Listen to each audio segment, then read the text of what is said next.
Hello. This is going to be a video about my wrist-mounted keyboard project. You can find more details if you want to read about it in the link in the description. This is very far from a good, useful product. It's basically just a functional prototype that was a fun project for me to design and build. This was a descendant of my first keyboard project called the Schist01, which you can see here. It was a really satisfying project to build and use, and it just drove my imagination to want to explore the wrist-mounted idea. I started the same way as before with a clay model to find a comfortable position for all the keys. Then I 3D scanned that along with my arm so that I could design around it in Rhino. Then I created this little test to see what it felt like, and it just got me more excited and pushed the project forward. For the modeling, I made this cutout geometry, which is basically the negative of all the shapes that hold the switches and the hot swap sockets. I used this copied along to carve out all the switch positions. After many moons of modeling, I began 3D printing and wiring and all that jazz. And for the arm brace, I made these pads using scrap fabric wrapped around some random foam that I had lying around. At this point, I've got a fully functioning keyboard. It took like 2.5 years, if I recall correctly, and in the ballpark of like 300 hours of work. To be clear, both of my projects are one-handed keyboards for now. I was too lazy to build two halves, so instead I spent extra time planning out custom key layout. I'm going to go ahead and show you a little bit of this thing in action, and then afterwards I'll dive into some more details on the specific parts.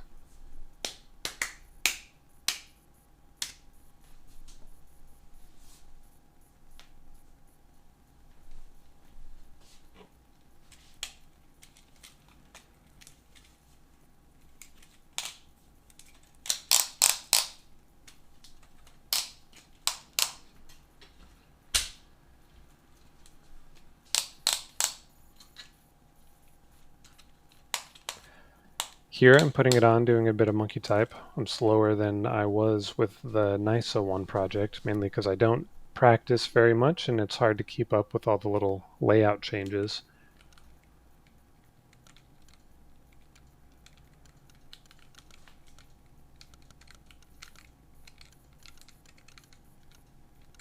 If I had spent much more time on this video, I might show you some examples of ways one might use this keyboard, but you're just going to have to use your imagination. You might want to do some squats, get a little exercise while doing your work.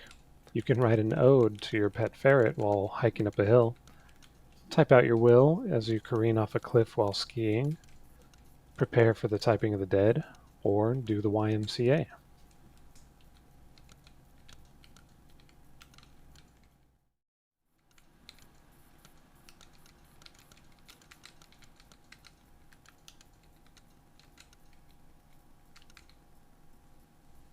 The screen capture didn't get the mouse movement very well, but I wanted to show you a little bit of the touchpad working.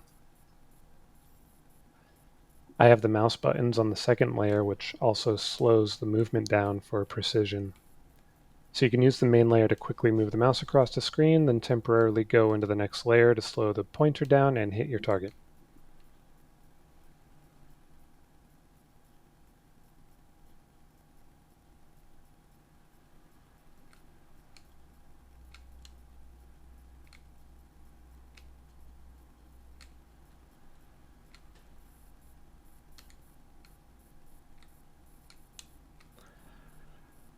I designed a lot of specific features that I never really had worked through before, so there's a lot of firsts for me throughout this project, mechanically and electronically.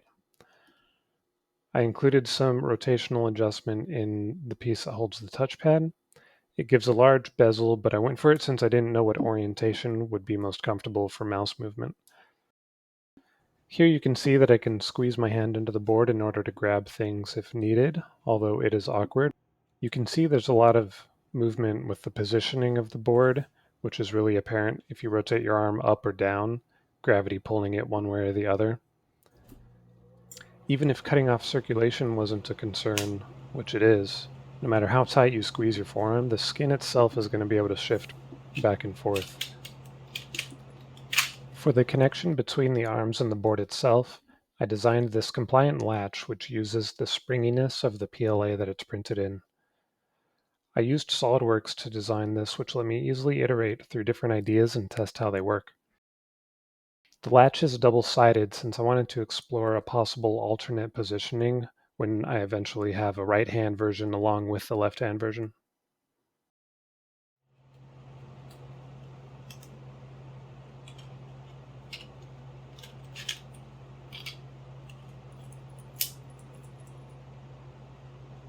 Another simpler compliant latch connects the arms to the arm brace.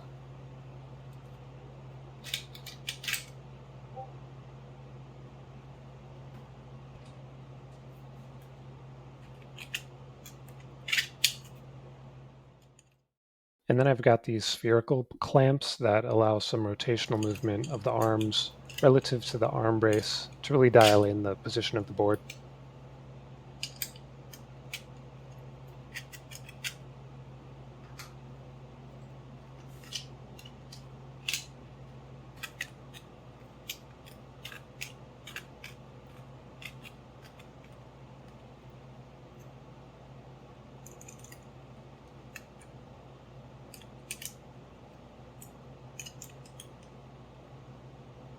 Finally, I've got these components which are called fidlock winches. They are like BOA straps found on snowboard boots and other sports gear, but these are magnetically attached, which lets you pop them off quickly and be released from your keyboard gauntlet.